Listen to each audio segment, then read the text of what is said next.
اخت كاين انسانه حبت تهضر معاك هكذا.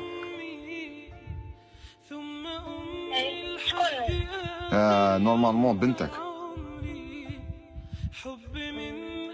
هضري انا ما على باليش كيفاش نقربكم، مي بون هضريتي معاها اكيد تسمعي فيها.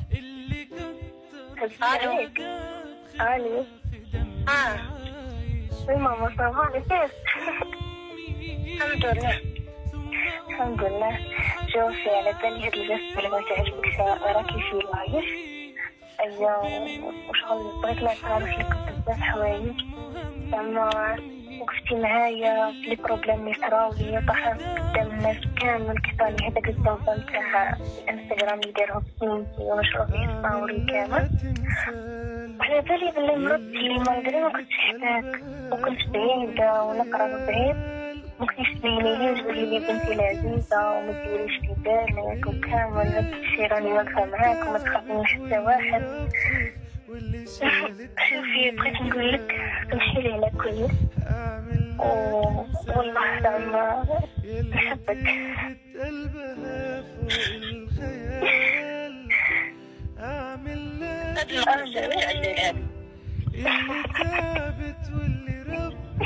خلاص ندير لي لايف في الليل. لا حبيت دير لك، شوفي الام حبيت دير لك زعما شغل جاست قدام الناس كامل، شغل اللي هي شغل كيما نقولوا حنا هذا هو المحتوى تاعنا، فهمتيني؟ هي حبيت دير لك شغل جاست شباب، وقالت لي اني حابه شغل نطلب سماح وكامل حاجه مليحه والله. وانتي واش تقولي لها؟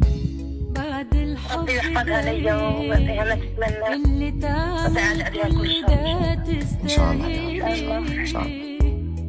الله يحفظكم وربي اللي تدي حنان كده من غير حساب. شوفي اختي انا واش نقول لك، راني كوبيت على الام تاعك صافي بليزير، شغل غلطتي واستعرفتي بالغلطه تاعك وطلبتي سماح من الام تاعك.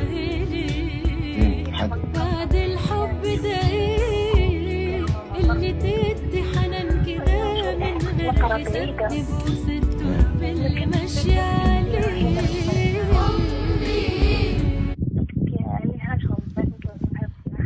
حاجه مليحه الله يحفظك وربي يقوي.